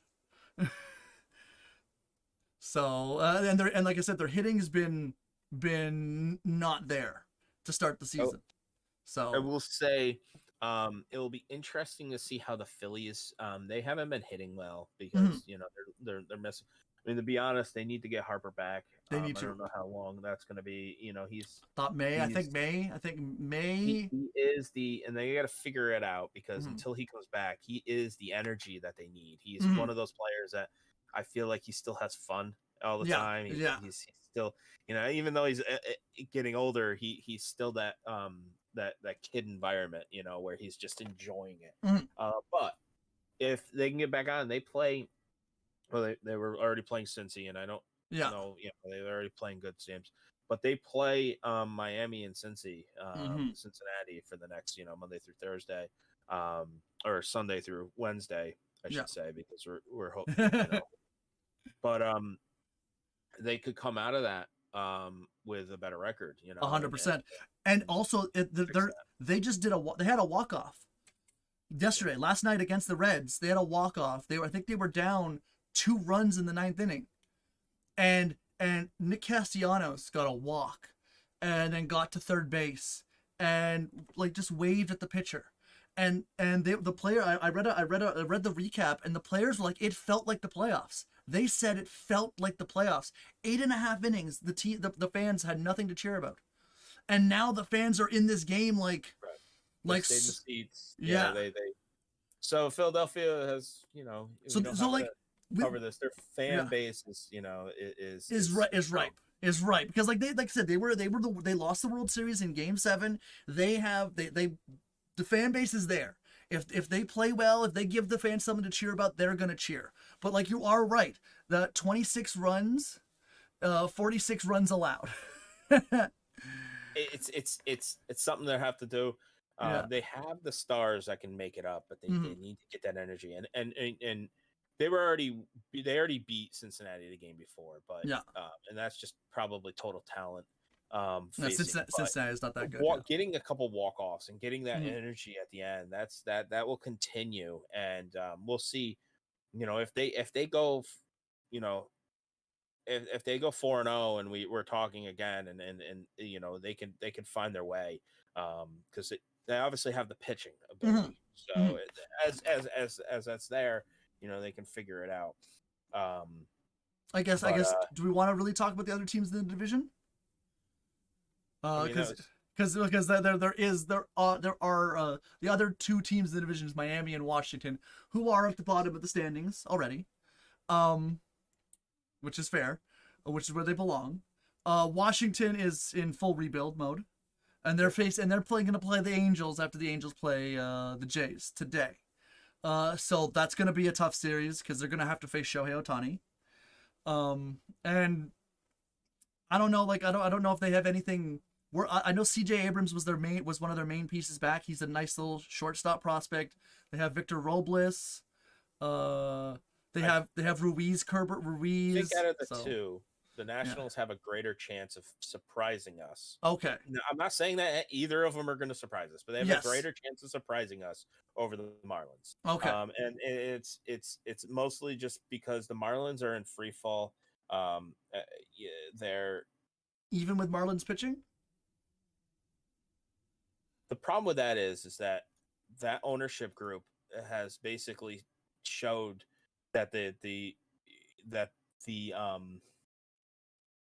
spending money isn't actually what they plan on doing. And Okay. I'm not even talking they need to spend like, New York level money, but Yeah. they're not even spending, Milwaukee Brewers type of money. Mm-hmm. So, and because of that, it's you have to invest to get the fans back and to get that type of environment, and it's But they did pick up a nice player though, who also played in WBC, who also is like absolutely crushing it this season, and that is Luis Azare, who played in the World Baseball Classic for Venezuela, and hit 2 bombs against the United States, or not United States, or somebody. He just absolutely bombed it in spring training. He was from Minnesota, was an all-star last year, hit 316 with a 375 on base percentage, and like a pure contact hitter, like not the biggest power, but has had power, shown power before. So like they picked him up for Pablo Lopez, and he's only 26. What could save them? But I don't know. I don't know enough about their team, right? Well, I don't know enough about their farm system. Yes, true. Because true. I feel sometimes their team is the farm system. Mm-hmm. And, but they've had some injuries, and that's the hardest thing is when you have some of these veterans like Cueto and then some other people that get hurt or beat up. Yeah. Who's there to fill in? Right. Who exactly. Because young players are great, Mm-hmm. but when you go to the show, it's tough. You got to learn. There's a lot of pressure. So you got, people don't. Well, I don't want to say what it talks about, but when you're a young player and you're going and you're playing, you have your family's like, oh, let's come to the game. So you're worrying about all that on top of playing. You're trying to find ways to get your family in the stands. There's a lot of outside pressures that go with it. So I do believe you're right. Like you're right. They haven't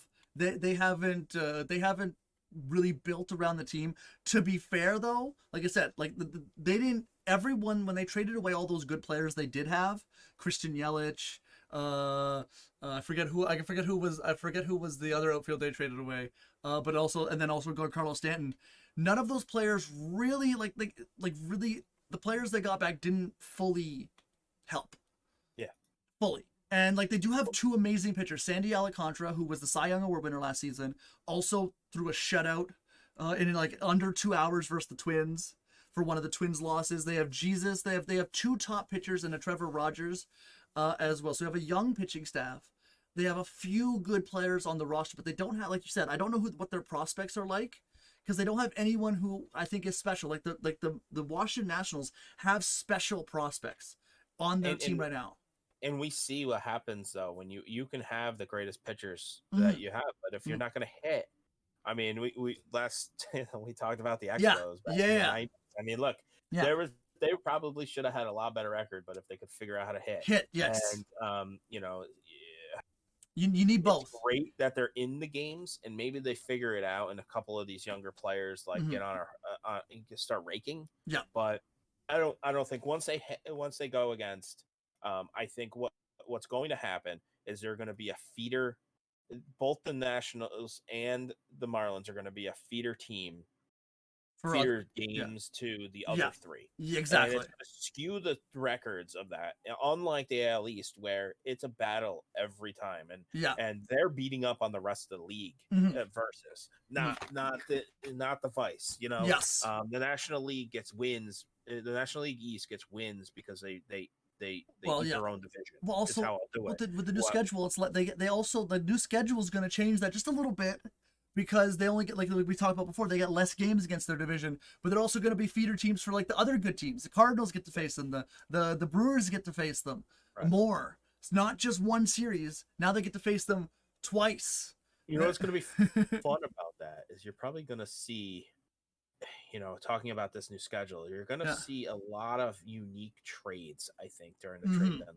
Because executives, and I know it's their job to know everything, but until you see someone in person, yes, or you have your scout see someone in person and play against, you're going to see some interesting trades, I think, this year, because there's going to be players that normally wouldn't have been seen, but now they get seen, and that executive's like, yeah, I can see them fit in my team, so they'll make that. So I can't, like anything in baseball, I can't wait to see. I keep Exactly. saying it. And one Now, and also you trade for who you're playing against. If I'm making a trade in July for the next 2 months, who am I playing against?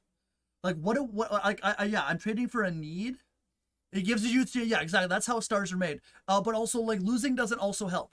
Like there is that big factor where people have this attitude, and if you're on a losing team, maybe maybe you don't work the same because there's no reason to take that extra base every single time, or to like because you're gonna be on this team for a while. Like when you're in a winning environment or have an attitude where the team's gonna want to win in a few years, then yeah. So that's my biggest thing is like hopefully Miami is looking at that, because I know Washington got lucky. They won the World Series when they had a horrible start to the season. Then they got hot, and they had some good players. They got lucky, and then they traded their good players for prospects. They have some good prospects who probably were in the majors a little earlier than they should have been, but who they can build around. And so hopefully Miami gets to that point as well, because the difference between the two is that Washington will invest and has the money to and we don't know why Miami will Miami or not. I was it. hoping that when they did have new ownership, they would figure it out, because you need that. But like anything, because they were close in 2020 for I know it was only a 60-game season, but they made the playoffs. They made the playoffs and won the first wild card round. They made it to the division series, and they got it. And I have some of these teams, it aggravates me, because if they just put a little effort in, they can do it. Now I don't know if the fan base will come out, and that's the hardest thing. Because we moved their stadium to a different part of the city. Yeah. What we need is, as a gamer, we need I got my name infested from StarCraft. So if anyone was wondering, so what we need is those buildings that can get picked up and moved, they have like in StarCraft, so that you can move the stadium in different areas. And maybe we have in the future, we have like a traveling stadium, where they don't actually have a team. They're just the USA, somethings, so. Oh man. Well, yeah. So, but the thing is, they could also, like I said, they do have good pitching. They also could put a burn on the Phillies' plans, but the Phillies' plans to try and right the ship from the rough start to the season, because the Phillies and Marlins are playing each other.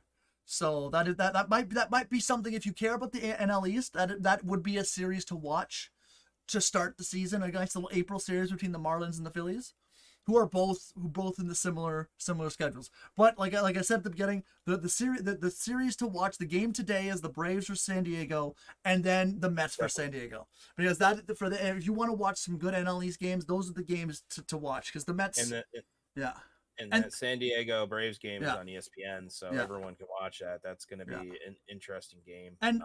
And beside that, and then the Phillies, I guess the Phillies and Marlins is a side note to that. There's like Atlanta Reds. You pretty much know who's going to win. Expected to win is the Braves for that one.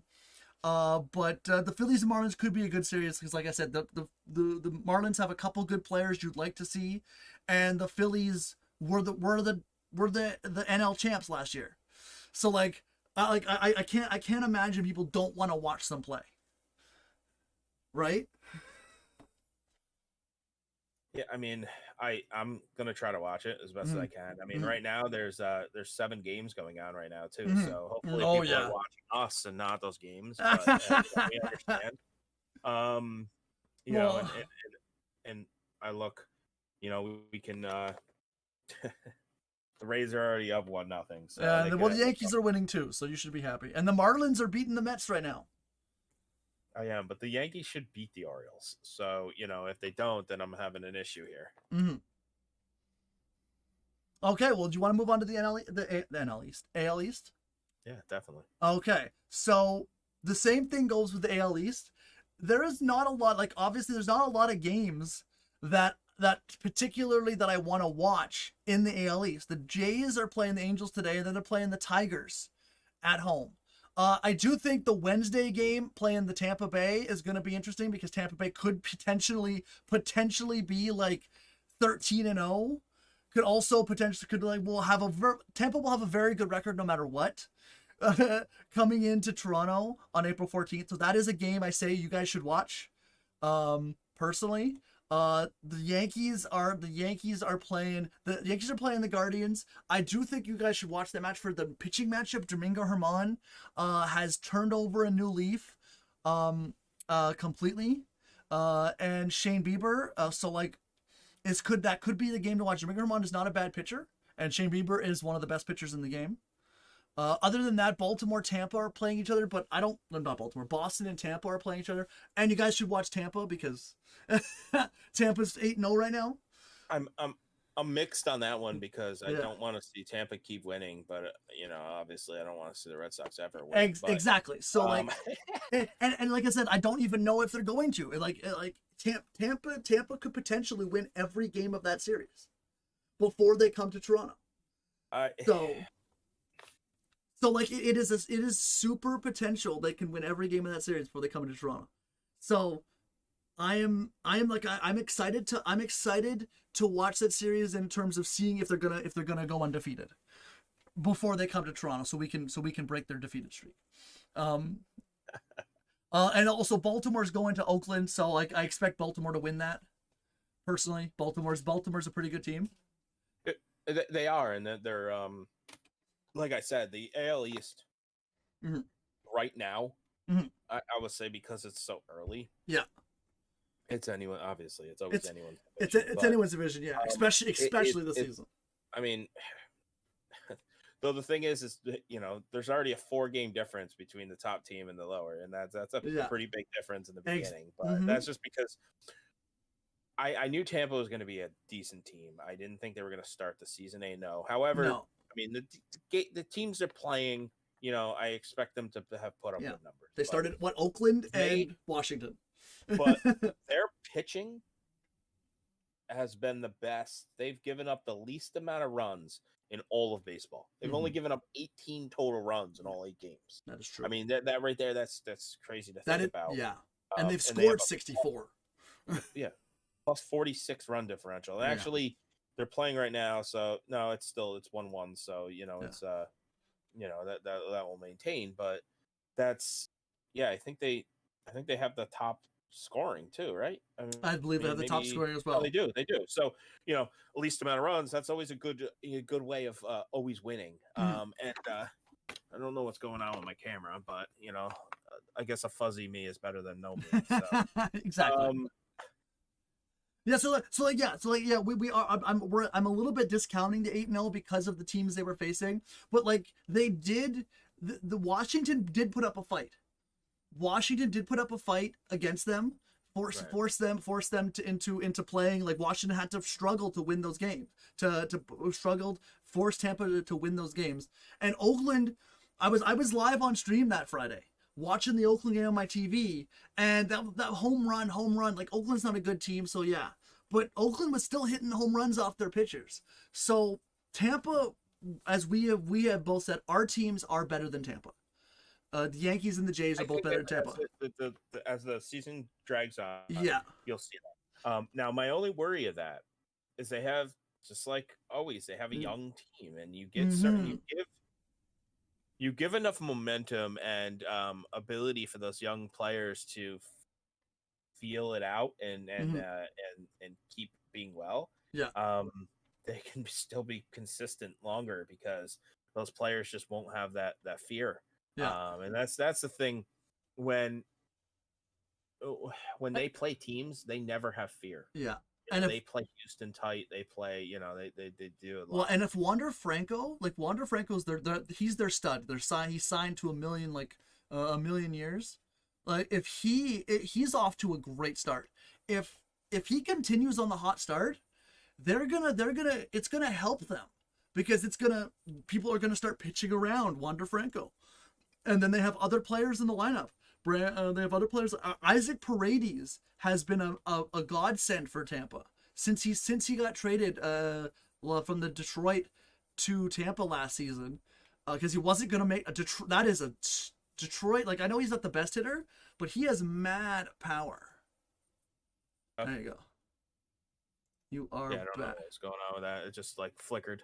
So like this kid's only 24 and he's off to a hot start. Now, career-wise, he's not that good. 205 average last year, 304 batting, but he did hit 20 home runs. So there's that mad power you could have behind Franco. And then obviously like we said, they have Harold Ramirez, they have Manuel Margot, they have random people doing random things sometimes. It's because it's Tampa Bay. So let's talk about our teams and the next four games because that's the Jays are playing Detroit. The Jays they need to beat Detroit. Like it's one of those things. Like we got to beat Detroit. We have our first four people in our rotation, unless they switch Barrios and Kikuchi around. But I think because they could possibly do that based on today's start. Right. You say Kikuchi's pitching today. Jose Barrios has had a better start, but was still not good. He looked dominant and then looked awful, and then obviously gave up the hits, which an error also did not help. The Jays the shortstop, the Jays making errors did not help as well.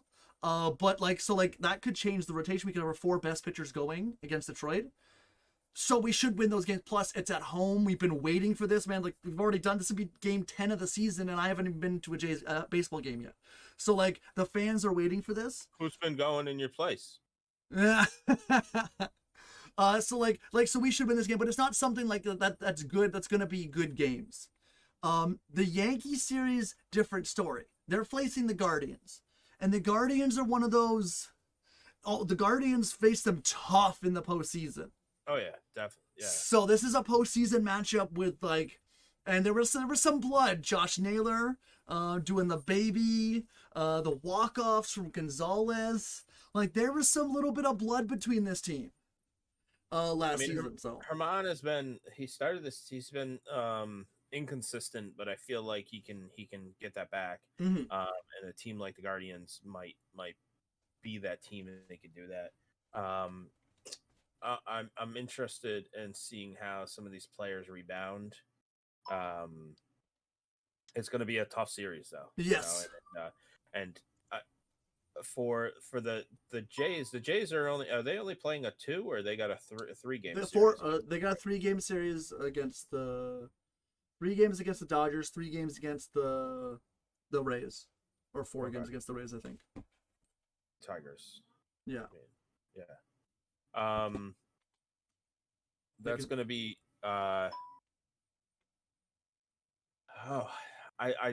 but then also after that, I love the unknown right now of what teams are going to come up on top. Yeah, obviously we both want our teams to be there. The Yankees have a tougher schedule for the next 4 days. The Yankees are going into Minnesota. They're going into Cleveland.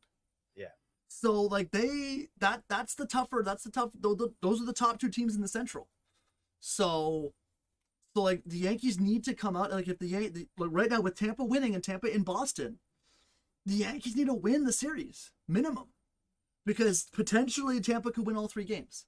And then when I wait for and the Yankees do come back on during our next podcast to Yankee Stadium, but depending on how they do against the Guardians. Yeah. So I know I didn't say it, but if you notice, this is Camden Yards behind me. What I'm planning on doing, and I'll do it, is where the Yankees are playing while we do the podcast is when my background is going to be. However, instead of going back to Yankee Stadium, if they sweep these Guardians, I will have Cleveland's background on here because of how happy I'll be. So, and that game wouldn't have been already done. Well, no, it's a 7:00. So we'll see. But I'm excited about it. But we'll see.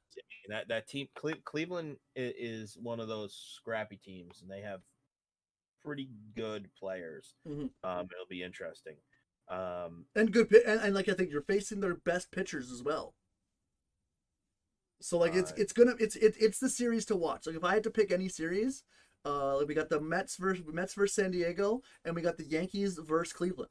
Those are the 2 series from these 2 divisions that I suggest if you guys want to watch a game or pay attention to any baseball, between these 2 divisions, is that what you guys check out? And I have to, and I didn't mention this, Monday's game in the NL East against the Padres and the Mets. Mm-hmm. It's still early, but that's Darvish versus Scherzer. is scheduled. Yes. So that will probably be a really good game. Now Scherzer started a little, up and down, but he's too good of a pitcher to. And also that's a big game. That's a big game where your big game. He locks in. Yeah. And Darvish does too. So it'll be interesting. He started the season really well. Yeah. So they need to hit for him. But that's a game to watch out for Monday at 7 Eastern. And we'll see. It's this will be this is going to be a great week of baseball. Well, 100 for me personally, like I said earlier, the Jays have the top 3 best hitters in hits anyway. Guerrero, Chapman, and Bo all have 16 hits. Yeah. So like the Jays are hitting. It should be a fun for me personally. It should be a fun week because obviously I'm going to be at the home opener on Tuesday. We are be doing our next podcast, guys, on Thursday. So, like I said, I'll be announcing that in Discord. Me and Infested will come up with a time, 8 or 9 p.m. Like I said, it may not be 8 p.m. every night, 9 p.m. every night. It may be 8 one day, 9 another day. We have lives. It depends on my bedtime. I'm pretty old, so yeah. So we might have to talk a little quicker. Or whatever time, but it's gonna be on Thursdays. We're gonna start doing this on Thursdays, guys, every week. Like I said, if you guys can't come out, can't hang out, can't watch it on Thursdays because you're doing other things, I know a bunch of people are, on Thursday night specifically, at least for the Twitch community. But the podcast will be posted on YouTube. This podcast will be uploaded either tomorrow or Tuesday, depending if I have to do any editing. I'm gonna go watch the podcast again myself. But here's the links for the YouTube guys. That was our second episode so far. Like I said, every week we're gonna go through who's hot, what happened, the best games of the week. I love doing the best games of the week because we don't always watch. God damn it, Heaven Sent. We don't always get to watch all the games. And like I said, my goal with this podcast is that you guys get to enjoy baseball and vibe with baseball without having to pay attention to every single game. Or it causes, my hope is maybe you'll watch part of a game one time and you don't normally do. It's the games are going faster. We'll have a little more. Yeah. What I think we'll talk about next time is how, if the numbers have continued with how quick games are and how we feel those games are going on. You're going to go to an actual game. Exactly. And I can't wait to go myself, but you're going to go on Tuesday and you're going to be able to experience that if you felt like it flowed better. I'm hoping you're going to post some photos. Oh, we'll get some photos, some videos. Don't worry. I got to figure out if I can get up towards your way sometime this year, even if it's not for a game because the Yankees but they only play. The Yankees only play. Yeah, I love to see the stadium. I love to see. Well, you could come up for a Red Sox series. We'll cheer for the Jays. Yeah, I probably could do that. I mean, I guess it depends on the records. If the Red Sox are like 12-72, and the Jays are like right on the thing, I may have to, I'll maybe cheer for them.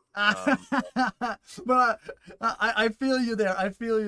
And like I said, the goal is so you guys would watch the games, so you guys don't have to pay attention to the entire baseball season because it's long, because life gets in the way, and we're gonna pay attention for you. We're gonna talk about the things that we want to hear, and if you guys want to hear anything, we got question section on the channel, or question section in my Discord !club, specifically for the podcast, or you can ask them on the YouTube channel as well.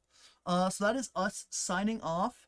I am going to be back in 15 minutes, guys. 15 minutes, 20 minutes. I'm going to grab some lunch, and we're going to switch over to marbles. So peace, love, rock and roll, everybody. Infested, thank you for joining me. Sports. And I will see you guys again on Thursday for the next section of our podcast. So bye, guys. And we're going to put a timer on the marble race, guys. Timer on the marble race of 5 minutes to get your booties in. And the marble race will be a half an hour. So peace, love, and rock and roll.